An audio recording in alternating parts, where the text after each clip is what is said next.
नमस्कार दोस्तों, वेदांत सक्सेना नाम है हमारा और आप देखना शुरू कर चुके हैं इंडिया फर्स्ट नेटवर्क। आज India first network Punjab National bank का एक कॉन्क्लेव है जिसका नाम है एमएसएमई आउटरीच प्रोग्राम 2025। आप देख सकते हैं कि मेरे साथ पंजाब नेशनल बैंक के हायर अथॉरिटीज़ और डेलीगेट्स यहाँ पे उपस्थित हैं और एसएसआई एसोसिएशन के अंदर ये कार्यक्रम आयोजित किया गया है। तो बिना टाइम वेस्ट किए हम आज सर से पूछते हैं कि एमएसएमई का बैंकिंग सेक्टर के अंदर क्या महत्व है और आने वाले जो भी स्टार्टअप्स हैं जो हमारे देश में एक इकोनॉमी को बढ़ाने में, उसको मेंटेन करने में एक बहुत ही महत्वपूर्ण भूमिका निभाते हैं, उस पर सर का क्या कहना है। नमस्कार सर। धन्यवाद। इंडिया फर्स्ट एमएसएमई देश के जीडीपी ग्रोथ में महत्वपूर्ण भूमिका निभाता है। अभी आज की डेट में इसका 29% कंट्रीब्यूशन है और एमएसएमई को बेहतर सुविधाएं उपलब्ध कराने के लिए पंजाब नेशनल बैंक हमेशा अग्रणी रहा है। इसी की परिप्रेक्ष्य में आज यहाँ पे 13 फरवरी को एमएसएमई आउटरीच प्रोग्राम का आयोजन किया गया है और हमारा जुड़ाव ऑलरेडी कोटा मंडल के सारे साथियों का जुड़ाव एमएसएमई क्षेत्र के एंटरप्रेन्योर से अच्छा रहा है। 35% की ग्रोथ पिछले साल के कंपैरिजन में ऑलरेडी हमारा कोटा मंडल दे चुका है और आज भी 109 से ज़्यादा ग्राहक अभी यहाँ पे आ चुके हैं और 50 बिजनेस एंटरप्रेन्योर ने हमें रुझान भी दिए हैं, जिससे हम लोग आगे आने वाले समय में इनको 166 करोड़ रुपए का ऋण वितरण करने में सक्षम होंगे। डीजीएम, जी हाँ, deputy general manager Punjab National bank से हैं, सर हैं सुधीर शर्मा जी। आज हम सुधीर शर्मा जी से Punjab National Bank MSME outreach programme में कुछ मुख्य सवाल करेंगे जिनसे जो लोग सपना देखते हैं एक बड़ा बिजनेस करने का, उनको किस तरह से बैंकिंग सेक्टर एमएसएमई के साथ कोलैबोरेट करके और एक बड़ा बिजनेस दे सकता है। तो चलिए सर से बात करते हैं। नमस्कार सर। नमस्कार सर, मैं आपसे जानना चाहूँगा कि हम एक कंपनी ओन करते हैं सीक असाइन हब, जो राइटिंग और रिसर्च सॉल्यूशंस प्रोवाइड करता है। बेसिकली क्या होता है कि आउट ऑफ इंडिया जो स्टूडेंट्स होते हैं या इंडिया से जो स्टूडेंट्स आते हैं या वर्ल्ड वाइड जो स्टूडेंट्स फॉरेन यूनिवर्सिटीज़ में पढ़ने जाते हैं, लाइक फॉर एग्जांपल हार्वर्ड में जाते हैं या कैम्ब्रिज में जाते हैं, तो वहाँ जाकर उनको असाइनमेंट्स होते हैं, प्रोजेक्ट्स होते हैं, या जो बाहर की एजेंसीज़ हैं उनको अगर किसी केस स्टडी के ऊपर अच्छा एनालिसिस करवाना होता है तो वो सॉल्यूशंस हम प्रोवाइड करते हैं। एक रिसर्च असिस्टेंस हम प्रोवाइड करते हैं, वाइट पेपर राइटिंग। और हाँ, अगर उनको पूरा फॉर्मेट रिटर्न चाहिए होता है तो उसके लिए भी हम राइटर्स हायर करते हैं जो प्रोफेशनल होते हैं और उनको हम ट्रेनिंग प्रोवाइड करते हैं। तो इस तरह का जो एक हमारा स्टार्टअप है, हम चाहते हैं कि पंजाब नेशनल बैंक एमएसएमई के साथ मिलकर इस आइडिया पर विचार करे। और आपका क्या कहना है इसके ऊपर कि हमें राइटिंग के क्षेत्र में वर्ल्ड वाइड किस तरह से हम जा सकते हैं। नमस्कार। ऐसा है सर, मैं आपकी बात का जवाब ये, पहले तो मैं ये बता दूं, ये एक एमएसएमई की स्कीम है। एमएसएमई में ऐसी कोई चीज़ नहीं है जो पंजाब नेशनल बैंक फंडिंग नहीं करता। जब आपने बात कही सर, इसमें ऐसा है क्योंकि ये एक ना बास्केट है, उस बास्केट में आप हमारे पास आइए, आप अपनी समस्या बताइए, हमारे पास हर चीज़ की समस्या का हल है। हम हर तरह की फंडिंग करते हैं। जैसे आपने इसके बारे में बात की, ये ऑलरेडी हमारे पास स्कीम है, इसमें इसको हम कैश फ्लो से जोड़ते हैं आपका, क्योंकि इन्वेस्टमेंट वहाँ करते हैं, फिर आपको वो बच्चे जो भी जिसकी आप हेल्प करते हैं वो आपको उसके बाद में पेमेंट करता है। तो इसके हमारे कैश बजटिंग सिस्टम कहते हैं, इसमें ऑलरेडी सर स्कीम हमारी है, ऑलरेडी है। और मैं दोबारा रिटेट कर दूं, एमएसएमई में ऐसी कोई हाउसिंग को छोड़ के जो मकान आपने खरीदना है या कार खरीदनी है या आपने एग्रीकल्चर का करना है, उसके अलावा सारी स्कीम्स हमारी एमएसएमई में कवर होती है। ऐसी कोई एक्टिविटी नहीं है इंडिया में जो बैंक फंडिंग नहीं करता। हर तरह की फंडिंग हम करते हैं। ठीक है सर। तो मैं आपसे ये जानना चाहूँगा कि आप जिस तरह से हमारे आइडिया को समझे और उसके ऊपर आपने अपने विचार रखे, तो आपका आपका एक इंडिविजुअल ओपिनियन क्या है कि एक राइटिंग और रिसर्च बेस्ड कंपनी को बैंक कैसे हेल्प कर सकता है। अगर हमें फॉरेन इन्वेस्टमेंट्स चाहिए या कंपनी को एक सेटअप चाहिए, उसमें आप कैसे हेल्प कर सकते हैं। सर, फॉरेन इन्वेस्टमेंट के लिए ऐसा है, हम डायरेक्ट फॉरेन इन्वेस्टमेंट में पंजाब नेशनल बैंक इन्वेस्टमेंट तो कोई फॉरेन से आएगी तो फॉरेन से आएगी। उसमें ऐसा होता है, हम उनको आपके बिहाफ पे एक बैंक गारंटी इशू करते हैं, जिसके हमारे बैंक गारंटी के बिहाफ पे फिर जो फॉरेन बैंक है आपको फंडिंग करता है। यही यही स्कीम है रिक्वायरमेंट्स क्या होती हैं सर, अगर हमें अपना जो प्रपोजल है वो रखना है। सर। ऐसा है बेसिकली, तो आप ऐसा है, आप क्या करना चाहते हैं, आप जिसके पास भी जाएंगे उसको कन्विंस करेंगे, क्योंकि भाई ये बहुत ज़रूरी है। पहले तो जो भी जिसके पास फंडिंग के लिए जाएंगे वो आप में कॉन्फिडेंस देखेगा, प्लस आपकी बैकग्राउंड जरूर देखेगा। कोई भी ऐसा नहीं है जो अनरिलेटेड चीज़ है मैं करने जा रहा हूँ तो ऐसा नहीं होता सर। आपकी बैकग्राउंड होनी चाहिए और आप में काम करने का जज्बा होना चाहिए। उसके बाद बैंक फिर देखता है आपकी, फिर फाइनेंशियल चेक करता है, फाइनेंशियल में फ्यूचर के आप क्या हमें प्रेजेंट करने जा रहे हैं, आप कितनी आप इन्वेस्टमेंट करना चाहते हैं। उसके बाद आपको देखिए ऐसा है, हम जो बैंकर हैं, हम एक कस्टोडियन है, एक से पैसा लिया दूसरे को दे दिया, तो हमारी ड्यूटी ये भी बनती है पैसा हम बिल्कुल सेफ हैंड में इन्वेस्ट करें। तो उसका रोल यही रहता है कि हम फिर आपसे ऐसा डाटा लेते हैं जिससे हम कन्विंस हो जाएं, आप हमें कन्विंस करेंगे ये भैया पैसे हमने इन्वेस्ट करने जा रहे हैं, इस कितने साल में हमें ये शेप में रिटर्न आएगी और प्लस प्रॉफिट आएगा, फिर हम आपकी फंडिंग करते हैं। Thank you.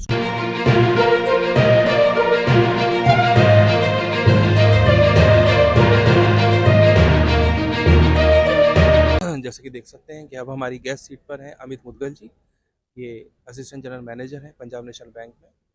तो अब हम जो बातचीत का सिलसिला है उसको आगे बढ़ाते हैं। सर, मैं आपसे जानना चाहूँगा कि ग्राउंड लेवल पर जब आप इतनी एक हायर पोजीशन में बैठे हैं, तो वहाँ से एक आपका एक अलग नज़रिया होता है चीज़ों को देखने का। एमएसएमई स्कीम किस हद तक ग्राउंड लेवल पर सफल रही है, और अगर बीइंग जैसे मैंने कंपनी के बारे में आपको बताया, सी का साइन अप के बारे में, अगर मुझे रिसोर्सेज चाहिए, सेटअप चाहिए, फाइनेंशियल एड चाहिए, तो किस तरह का प्रपोजल एक स्टार्टअप कंपनी को बनाकर देना पड़ेगा पीएनबी को, जब जाके वो उनको फाइनेंशियल हेल्प मिलेगी? इन 2 सवालों का मैं आपसे जवाब चाहता हूँ। Thank you sir. Actually MSME का जैसे आपने पूछा कि किस हद तक हम हेल्प कर पा रहे हैं, तो पंजाब नेशनल बैंक इसके पास कोई ऐसा सेक्टर नहीं जिसकी हम हेल्प नहीं कर पा रहे हैं। सर्विसेज हो, ट्रेडिंग हो, कॉन्ट्रैक्टर हो, मैन्युफैक्चरिंग हो, सभी सेक्टर में पेनिट्रेशन पंजाब नेशनल बैंक का है, छोटे से लेकर के बड़ी यूनिट तक, मतलब एंडलेस है, जिसमें अनलिमिटेड फंडिंग हम करते हैं, छोटी यूनिट से भी करते हैं, मुद्रा के भी लोन है, बैंक की एमएसएमई प्राइम प्लस स्कीम है, संपत्ति स्कीम है, एक्सपोर्ट एक्सप्रेस स्कीम है, सारी स्कीम्स बैंक की हैं जिसमें हम एमएसएमई का हर सेक्टर को कवर करते हैं, इवन एआईएफ को भी कवर करते हैं। अगर कोई बंदा नया सेटअप लगाना चाहता है, स्टार्टअप अगर स्टार्ट कर रहा है वो, तो हम सबसे पहले देखते हैं कि प्रोजेक्ट की वायबिलिटी कितनी है, क्योंकि हम बैंक उसका पार्टनर है एक तरीके से। अगर हम फंडिंग की बात करें तो अगर 25% उसका हम मार्जिन लेते हैं सपोज, तो 75% का पार्टनर बैंक है, तो हम उसको अपना साझेदार मान के चलते हैं ताकि वो प्रोजेक्ट सफल हो, जिसमें बैंक को भी रेवेन्यू अर्निंग हो, क्योंकि बैंक कस्टोडियन है, वो भी पब्लिक के पैसे को आगे इन्वेस्ट कर रहा है, तो वो पैसा भी सेफ रहे, उसका बिजनेस भी ग्रो करे, वो प्रॉफिट भी कमाए, लोगों को रोजगार भी दे। तो वायबिलिटी सबसे बड़ा इशू होता है कि वो कोई भी प्रोजेक्ट ला रहा है उसमें वायबिलिटी कितनी है। हम कस्टमर को कंसल्टेंसी भी देते हैं कि इस प्रोजेक्ट में आप क्या क्या चीज़ें चेंज कर सकते हैं, उसमें क्या और ऐड कर सकते हैं, उसको कैसे और ज़्यादा वायबल बना सकते हैं। तो एक कंसल्टेंसी का काम, एक सजेशन का काम, मतलब फाइनेंशियल डॉक्टर आप कह लीजिए, एक बैंकर का काम होता है, तो वो भी एक रोल प्ले करता है पंजाब नेशनल बैंक में।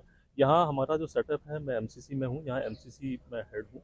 एमसीसी जो है वो 1 करोड़ से ऊपर के सारे लोन जो है उसके चार्ज हम लोगों के पास है, वो हम देते हैं पब्लिक को।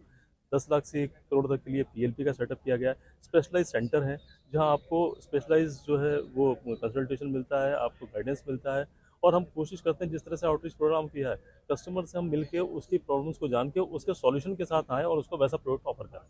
तो ये हमारी वो रहती है। उसी तरीके से हमने आगे ग्रो किया और आज की डेट में 1000 करोड़ से ज़्यादा का हमारा एक्सपोजर हमारी एमसीसी की है। कोटा सर्कल का भी बिजनेस एमएसएमई में 35% की ग्रोथ लास्ट ईयर में हुई है। तो हम लोग काफ़ी ग्रो कर रहे हैं और पब्लिक का विश्वास है, इसलिए हम इस तरह से ग्रो कर रहे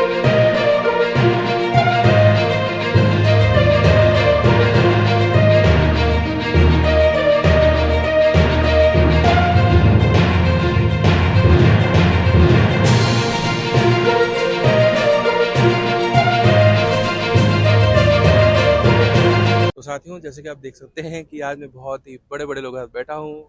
उनमें से एक शख्सियत हैं आर के खिची साहब, deputy general manager Punjab National bank. Sir, ये मेरा सौभाग्य है कि मैं आपके साथ बैठा हूँ। तो सर, बातचीत का सिलसिला आगे बढ़ाते हैं जी।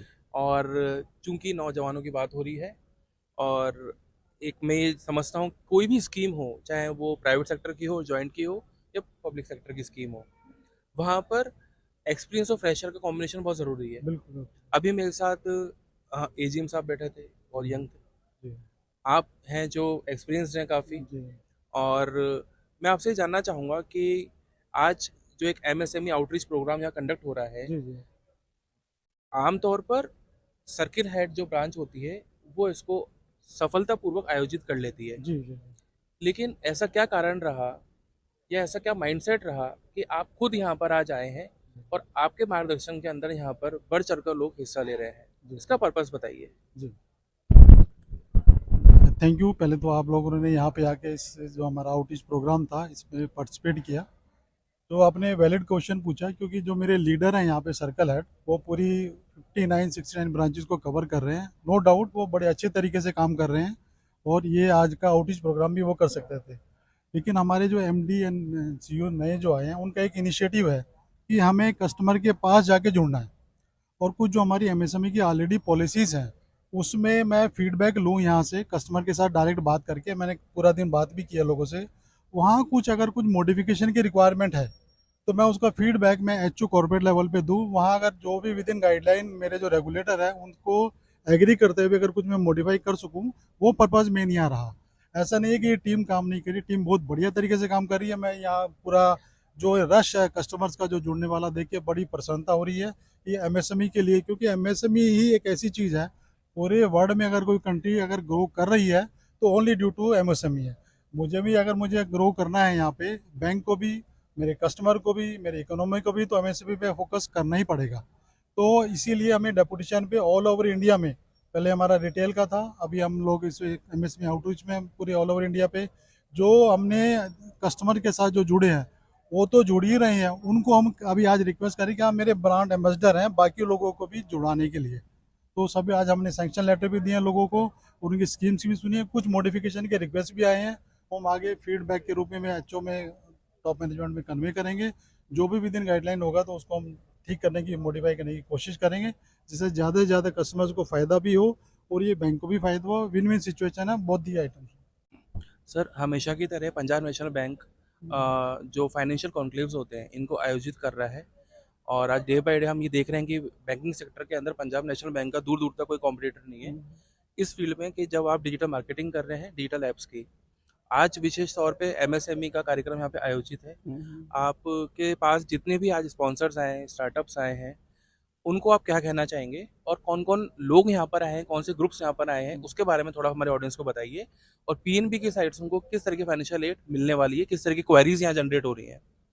एक्चुअल में ये जो है एमएसएमई एक्सपो है, तो नॉर्मली जो एमएसएमई से डील करने वाले बंदे हैं उनका यहाँ पर स्टॉल लगाया गया है, और वो उससे संबंधित लोग यहाँ पर आए हैं।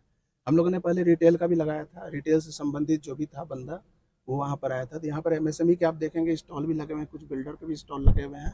और एमएसएमई को प्रमोट करने के लिए हमारे बैंक का ये उद्देश्य था कि एमएसएमई एक्सपो लगाया जाए, और इसमें हम लोग को सफलता भी मिली है। आज जैसे सर ने बताया कि हम लोग को लगभग 150 करोड़ से ऊपर का लीड प्राप्त हुआ है, अच्छे खासे कस्टमर विजिट किए हैं। अभी तक 106 109 कस्टमर विजिट कर चुके हैं। इसके अलावा हम लोग को उम्मीद है कि ये संख्या जो है 200-250 के पार होगी। तो बैंक का जो इनिशिएटिव है ये पूरे इंडिया में है, अपने पैन इंडिया बेसिस पर है, अलग अलग जगह पर लगाया गया है, और ये इनिशिएटिव सफल रहा हमारा। आगे बैंक जो है एमएसएमई को बढ़ाने के लिए इस तरह का इनिशिएटिव लेता रहेगा, ताकि बैंक का बिजनेस भी बढ़े और पब्लिक को जो हेल्प, जो एमएसएमई में बूस्टअप हम लोग को देना है, बैंक को जो बूस्टअप देना है, तो एमएसएमई में बैंक का जो अपना रोल है वो प्ले कर पाए। तो ये हम लोग के लिए बहुत ही, हमारे नए एमडी आए हैं उनका भी इनिशिएटिव था कि इस ढंग से हम लोग अपने एमएसएमई को बढ़ाएं। तो ये इनिशिएटिव सफल रहा है, और एग्रीकल्चर को लेकर भी हम लोग को लगता है कि बैंक जो है जल्दी ही लाने वाला है, क्योंकि एग्रीकल्चर सेक्टर में भी बैंक अच्छा खासा एक्सपोजर रखता है, तो उसमें भी हम लोग का कंट्रीब्यूशन रहेगा। तो यही है हम लोग का कि एमएसएमई को बढ़ाना है। एमएसएमई में छोटे से बड़े जो भी व्यापारी हैं उसको पीएनबी हमेशा सपोर्ट करता रहा है, चाहे आप मुद्रा ले लीजिए, चाहे विश्वकर्मा योजना ले लीजिए, या फिर बड़े बड़े इंडस्ट्री ले लीजिए, सब जगह आपको पीएनबी का प्रेजेंस मिलेगा। तो पीएनबी हाईली एक्टिव है इस क्षेत्र में, और आगे भी एक्टिविटी अपना बनाए रखेगा, और देश के ग्रोथ में पीएनबी अपना योगदान देगा। बहुत अच्छी बात की सर आपने, और हम चाहेंगे कि आपके जो प्रयास हैं सफल हो, और आपकी भी individual growth in the banking sector बहुत अच्छी हो, और सबके मार्गदर्शन में आप ये काम कर रहे हैं। आज मेरे ख्याल से बेस्ट डिप्टी सर्किल हेड आपको कहा जाए तो उसमें कोई शक वाली बात नहीं है। Thank you so much sir. आपको भी धन्यवाद कि आपने यहाँ पर आने का कष्ट किया और इस प्रोग्राम को मीडिया के माध्यम से हाईलाइट किया। मैंने थोड़ा लीक सेट के आपसे इसलिए बात करी। आप भी और करिए, जो भी पूछना आप एमएसएमई को पूछिए, कोई इशू नहीं है, कोई इशू नहीं है। तो क्योंकि थोड़ा actually, सा हाँ, मैं देखिए, अब आपसे आपने क्वेश्चन नहीं किया, मैं थोड़ी सी एमएसएमई की इंपॉर्टेंस बता देता हूँ। वैसे तो आपको पता है, देखिए एमएसएमई ऐसा है, ये 2006 एमएसएमई एक्ट बना था, उसके अंडर ये गवर्नमेंट ऑफ इंडिया ने ये एक्ट बनाया था, उसके अंडर ये फंडिंग कर रहे हैं। जो आज का आउटरीच प्रोग्राम है ना सर, इसको ये ना समझिए पहले नहीं कर रहे थे, ऐसा नहीं है। ये सिर्फ एक जागरूकता देने की बात है, एक फोकस करने की बात है। अदरवाइज पंजाब नेशनल बैंक 1895 से ये बैंक बना हुआ है और पूर्ण स्वदेशी बैंक है, और स्टेट बैंक के बाद PSU बैंकों में हम सेकंड लार्जेस्ट बैंक है। और गवर्नमेंट की उम्मीदें तो हमारे से ये हैं कि हम इसको फर्स्ट में लाएं, और हम कर भी सकते हैं। आप सब लोगों के सहयोग से हम कर भी सकते हैं।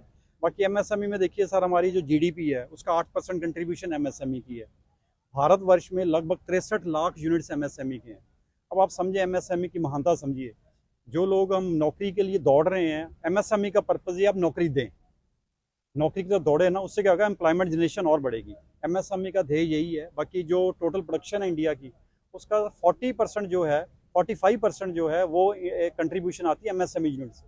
और जो एक्सपोर्ट हो रही है हमारी, 40% जो इंडिया की एक्सपोर्ट है, मैं अदर देन एग्रीकल्चर कर रहा हूँ, जो हमारी मैन्युफैक्चरिंग जो है, या हम जैसे आपने सर्विसेज की बात की, वो भी हमारा MSME का पार्ट है, वो हमारा 40% है। और उसके अलावा जो बड़े बड़े यूनिट है जो MSME में नहीं आते, उनकी भी बैकबोन MSME यूनिट्स ही हैं, क्योंकि जहाँ से जो मशीनें जानी है, जो रॉ मटेरियल जाना है, जो इंटरमीडिएट पीरियड की जो पार्ट्स चाहिए, वो MSME यूनिट से जाते हैं। तो MSME यूनिट सर, एक कहने की बात है, ये बहुत एक किसी भी कंट्री की किसी भी इकॉनमी की बैकबोन है, और किसी भी कंट्री की ग्रोथ के लिए MSME बहुत ज़रूरी है, और पंजाब नेशनल बैंक हमेशा इसमें लीडिंग बैंक रहा है। Thank you so much sir हमारे साथ जुड़ने के लिए। और आज बहुत ही यूनिक आइडियाज़ पे हमने बात करी, और हम चाहेंगे कि आपके जो प्रयास हैं सफल हों। हमने 2 टर्म्स बहुत अच्छी यूज़ करी हैं अभी, एक तो फाइनेंशियल डॉक्टर और एक आपका स्पेशलाइज्ड सेंटर होता है। जी तो मैं आपसे जानना चाहूँगा कि अब जैसे मेरा जो सेटअप है वो एक अभी स्मॉल स्केल पे काम कर रहा है। जी। स्मॉल भी नहीं, अगर MSME की भाषा में बात करें जी तो माइक्रो में आता है। जी जी जी क्योंकि जितना मैंने देखा समझा है MSME को, माइक्रो जो कंपनीज होती हैं वो 1 करोड़ के इन्वेस्टमेंट से इन्वेस्टमेंट और 5 करोड़ के टर्नओवर के बीच टर्नओवर में जी, का अभी यही रहता है। है, ठीक है ना ये अभी बात? यही है। हाँ, तो हम तो अभी माइक्रो बिजनेस में आते हैं। अब जी मुझे माइक्रो से स्मॉल में जाना है, जी और मेरे पास अभी 15 लोगों का स्टाफ है, रिसोर्सेज में लैपटॉप्स हैं, कंप्यूटर्स हैं, जी और मुझे ट्रेनिंग प्रोवाइड करनी है या जी मुझे अपना बिजनेस आगे बढ़ाना है। जी। तो उसके लिए स्पेशलाइज्ड सेंटर में मुझे किस तरह से हेल्प मिल सकती है? क्या वो एक फ्री सर्विस है या उसके लिए हमें कुछ रजिस्ट्रेशन फीस देनी होगी? देखिए, रजिस्ट्रेशन फ़ी बैंक में तो कोई ऐसी रिक्वायरमेंट रजिस्ट्रेशन फ़ी की नहीं है, लेकिन जो आपको उसमें अप्रूवल्स लेने होंगे एक सेटअप करने के लिए, जहाँ से भी जिस भी गवर्नमेंट का अप्रूवल लगता होगा आपका, जैसे GST का अप्रूवल है, या आपका उद्यम में आपको रजिस्ट्रेशन कराना होगा, या आपको सेटअप करने के लिए कहीं लोकल अथॉरिटी से अप्रूवल लेना होगा, वो अप्रूवल आपको लेने होंगे। वो क्योंकि वो स्टडी गाइडलाइन है, वो आपको लेने होंगे। बैंक आपको जब सारे अप्रूवल्स आ जाएंगे, उसके बाद आपके प्रोजेक्ट पे जैसी आपकी रिक्वायरमेंट है, सपोज आपको ट्रेनिंग की रिक्वायरमेंट है, तो उस ट्रेनिंग के पर्पज़ से वहाँ आपको बैंक ऐड कर सकता है। उसमें जैसा कि सर ने भी मुझसे पहले बताया कि कैश फ्लो बेसिस पे हम आपका, जैसे कि आपका कैश, जैसे आपकी फीसेज आएंगी, जो भी आपका रेमुनरेशन आएगा, उसके बेस पे हम आपका साल भर का जितना कैश फ्लो आता है, इनफ्लो आउटफ्लो के बेस पे आपकी कितनी लिमिट बनती है, वो लिमिट बनाएंगे। अगर आपको कोई सेटअप ऐसा लगाना है कि जहाँ आपको कोई इस्टेब्लिशमेंट वैसा ऑफिस का करना है, या आपको कोई ऐसे प्रेमिसेस में करना है, तो उसके लिए बैंक के पास स्कीम्स हैं जिसमें हम कंस्ट्रक्शन के लिए आपको लोन दे सकते हैं। तो इस तरह से बैंक के पास हर चीज़ के लिए, जो भी आप सेटअप करेंगे उसके लिए, सबके लिए बैंक के पास scheme. Thank you so much sir हमारे साथ जुड़ने के लिए, आपने काफ़ी थैंक समय दिया, थैंक यू सर। और आपसे मिलके मुझे बहुत ज़्यादा अच्छा लगा, बहुत कुछ सीखने को मिला। जो हमारी एक ऑडियंस है, मैं उनको बताना चाहूँगा कि MSME के अंडर में जो भी स्टार्टअप्स अभी काम कर रहे हैं, वो इंटरनेशनल इन्वेस्टमेंट भी ले सकते हैं बैंकिंग के थ्रू। तो उसके बारे में आपका क्या कहना है? क्योंकि एक टर्म मैं बहुत पहले से सुनता आ रहा हूँ, फॉरेक्स ट्रांजेक्शन। उसके बारे में आप थोड़ा बताइए कि जो फॉरेक्स ट्रांजेक्शन होता है, PNB उसको किस तरह से ऑपरेट करता है और MSME को इंटरनेशनल फंडिंग दिलवाने में मदद करता है। फॉरेक्स ट्रांजैक्शन के संबंध में पंजाब नेशनल बैंक एक एक्सपोर्ट एक्सप्रेस की स्कीम लेके आया है, जिसमें न्यूनतम दरों के ऊपर उनको ऋण सुविधाएं उपलब्ध कराई जाती है। अब ऋण सुविधाएं न केवल डोमेस्टिक करेंसी में, प्री शिपमेंट में, पोस्ट शिपमेंट में भी अवेलेबल है, और इसके इसके अतिरिक्त उनका जो एक्सचेंज मार्जिन होता है, उसमें Punjab National bank export express में मात्र 6 पैसों पे उनका ये करेंसी एक्सचेंज करता है, मात्र 6 पैसे के कमीशन में। और गवर्नमेंट ऑफ इंडिया भी इनके MSME एंटरप्रेन्योर को और उस प्रमोट करने के लिए सबवेंशन स्कीम भी लगातार जारी रखे हुए है, और हर जब भी इनका इंटरेस्ट की कॉस्ट ज़्यादा बढ़ती है तो RBI इनको सबवेंशन के माध्यम से राहत प्रदान करता है। Thank you so much sir हमारे साथ जुड़ने के लिए। हम आपके उज्जवल भविष्य से जीवन की कामना करते हैं। और अब मैं आता हूँ डिप्टी सर्किल हेड के पास, सर के पास में। हाँ, क्या कह रहे थे?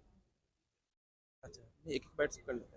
हमारे एक स्पेशल स्पॉन्सर हैं यहाँ पर, खुद उपस्थित हैं, मैं उनको इनवाइट करना चाहूँगा जी जी और मैं चाहूँगा कि सर आप उनका प्रपोजल सुने जी जी और अपने विचार रखें। तो सर आपकी बिल्कुल आज्ञा से बिल्कुल, बुलाऊं। हाँ बिल्कुल बिल्कुल। राज क्लासेस के ओनर हैं श्री राजकुमार मिश्रा जी, आप प्लीज़ यहाँ आइए और एजीएम साथ जो हैं हमारे, इनके साथ आप बैठ के अपने आइडिया शेयर करिए और किस तरह का प्रपोजल आप चाहते हैं कि एमएसएमई और बैंकिंग सेक्टर मिलके उसको सीरियसली लें, उस पर अपने विचार रखें। जैसा मैं कोचिंग फील्ड से हूँ जी जी और लास्ट 20 इयर्स मुझे एजुकेशन सेक्टर में हो गया है, तो मेरी क्वेरी यही थी कि जो कोचिंग इंस्टीट्यूट रन कर रहे हैं जी उनको इसके बारे में उतना नॉलेज नहीं है कि अपने बिजनेस को एक्सपेंशन के लिए जी जी बैंकिंग या आप लोगों को किस तरीके से सहयोग ले सकते हैं, क्योंकि उनके माइंड में एक ही चीज़ आता है कि जो प्रोडक्ट बिजनेस कर रहे हैं या कोई इंडस्ट्री से बिजनेस कर रहे हैं या कोई मैन्युफैक्चरिंग का काम कर रहे हैं, उसी के लिए एमएसएमई होता है। जी जी जबकि हमारा कंसेप्ट बिजनेस है, हम लोग नॉलेज प्रोवाइडर है। बिल्कुल बिल्कुल। तो उनके मन में क्वेश्चन रहता है कि एमएसएमई जो लोन आप दे रहे हैं वो हम लोगों को किस तरीके से प्रोवाइड हो सकता है और उसके ब्याह पे कैसे आगे बढ़ सकते हैं, ऐसा मेरा क्वेरी था। धन्यवाद मिश्रा जी, आपने बड़ी अच्छी क्वेरी रेज की है। तो ये आपके माध्यम से, इस चैनल के माध्यम से भी बाकी लोगों को भी इसका बेनिफिट होगा। तो ये नॉट ओनली प्रोडक्ट, ये मैन्युफैक्चरिंग का ही नहीं है, एमएसएमई सर्विस सेक्टर को भी कवर करता है, जिसमें मेडिकल भी ले लीजिए, एजुकेशन सेंटर भी ले लीजिए, आपका कोचिंग सेंटर भी ले लीजिए, यूनिवर्सिटीज भी ले लीजिए। तो आपके लिए तो बहुत ही वैलिड स्कीम्स हैं हमारी, मेरी बहुत सारी स्कीम्स हैं। आप आइए और मेरा भी सेंटर में आपको स्कीम्स के बारे में सारी बताता हूँ, जो आपका रिक्वायरमेंट एक्सपोजर की इतना चाहिए और उसमें आप कितना धीरे धीरे अपना प्रॉफिट गेन कर पाएंगे, कितने साल का रीपेमेंट चाहिए, सारी की सारी स्कीम्स हमारे पास अवेलेबल हैं। तो मैं आपका ये जो भ्रम था ये दूर करना चाहूँगा कि केवल मैन्युफैक्चरिंग में एमएसएमई नहीं है, हर सेक्टर में मेरा एमएसएमई के लिए मैं लोन प्रोवाइड करता हूँ। राइट सर, उसी के रिगार्डिंग जो है जी जी बेसिक इंफॉर्मेशन, इससे रिलेटेड जो भी जानकारी है उसको डिटेल में आपके बिल्कुल। माध्यम से हम लोग लेंगे जो है, बिल्कुल बिल्कुल जिससे बिल्कुल। कि हमारे इंडस्ट्री के जो लोग हैं, क्योंकि वो ये मान के चलते हैं हमारा तो कंसल्ट बिजनेस है, जी जी हम लोग टीचिंग करते हैं, जी जी तो जैसे उनको इंफ्रास्ट्रक्चर इंक्रीज करना हो, सारी चीज़ें हो, बिल्कुल बिल्कुल तो आपके माध्यम से उसका डिटेल में इंफॉर्मेशन लिया जाएगा, बिल्कुल जिससे कि बिल्कुल हमारे लोगों को भी इसका ज़्यादा से ज़्यादा बेनिफिट बिल्कुल। हो सके एक तरीके से जो। तो सर हर शहर का एक अलग बिजनेस पर्सपेक्टिव होता जी है ना, जी जी और वो वहाँ की चाहे मिट्टी हो, चाहे वहाँ के रिसोर्सेज हो, नेचुरल रिसोर्सेज जो होते हैं, जी जी या वहाँ पे रहने वाले लोग। अब जैसे आप कोटा में है, कोटा एक एजुकेशन सिटी है, जी क्या एजुकेशन फील्ड से आपके पास कुछ डेलीगेट्स अभी यहाँ पर आए हैं, या किस तरह की इंक्वायरीज आपको ज़्यादा यहाँ पर आप एक्सेप्ट कर रहे हैं, रिसीव कर रहे हैं? गुड। आज भी हमारे पास जो कुछ लोगों ने कोचिंग सेंटर, दो यूनिवर्सिटी जिन्होंने प्राइवेट यूनिवर्सिटी खोली हुई थी, उनके भी हमारे पास प्रपोजल आए हैं, उनकी भी कुछ क्वेरीज थी, तो हमने उनको भी काफ़ी कुछ गाइड किया कि आप इस तरीके से मूव करें और इस तरीके से फाइनेंस अवेलेबल होगा। तो नॉट ओनली इसमें एजुकेशन फील्ड से भी कुछ हमारे पुराने जो ऑलरेडी कस्टमर जुड़े हुए थे मेडिकल फील्ड से भी, वो लोग भी आए थे, वो भी इस फील्ड में आगे बढ़ना चाह रहे थे, क्लिनिक से छोटा नर्सिंग होम टाइप का खोलना चाह रहे थे, उनको भी हमने गाइड किया कि हमारे यहाँ बिल्कुल सारी स्कीम्स अवेलेबल हैं, कोई भी ऐसी चीज़ नहीं है जो पीएनबी की स्कीम में कवर ना होता हो एमएसएमई के अंदर। और दूसरा मैं आपके साथ एक चीज़ और शेयर करता हूँ कि अभी पंजाब नेशनल बैंक को सेकंड प्राइज़ मिला है ट्रांसपेरेंसी और डिस्क्लोजर के लिए। वो यस, ये पूरी इंडस्ट्री के अंदर, मतलब अपने Indian institute of chartered account of India ने ऑर्गेनाइज किया था, लास्ट वीक मिला है। उसमें क्या है कि 3 पिलर जो है मैं आपसे शेयर करना चाहूँगा, ये थोड़ा सा अलग हटके भी होगा, लेकिन चूंकि आप अपने कस्टमर्स को, अपने जो व्यूअर्स को बताएंगे तो ये पीएनबी के बारे में उनको, क्योंकि उनका अपना बैंक है, उनके बारे में जानना है, उनकी इच्छा भी होगी और जानना भी चाहिए। 3 मेरे फाइनेंशियल स्ट्रेंथ है, profitability, capital adequacy ratio and disclosure. मेरी कैपिटल एडिक्वेसी रेशियो भी जो मेरे मिनिमम रिक्वायरमेंट है उससे कहीं ज़्यादा है, मैं अभी 15.41 पे हूँ, मतलब कैपिटल मेरी बड़ी अच्छी है। प्रॉफिटेबिलिटी 4508 करोड़ का मैं क्वार्टरली प्रॉफिट जनरेट कर रहा हूँ with the help of my customers. और डिस्क्लोजर में इतनी ट्रांसपेरेंसी है कि मुझे सेकंड प्राइज़ पूरी इंडस्ट्री में पंजाब नेशनल बैंक को मिला है। और अगर मैं पब्लिक सेक्टर कहूँ तो अपने उसमें पीयर में तो फर्स्ट बैंक रहेगा मेरा, सेकंड आरबीआई के, स्टेट बैंक के बाद। तो ये मुझे बताते हुए बड़ी खुशी हो रही है। तो आपने जैसे पूछा तो मेडिकल और मेरे एजुकेशन सेक्टर से भी लोगों ने आज क्वेरी रेज की है। सर मैं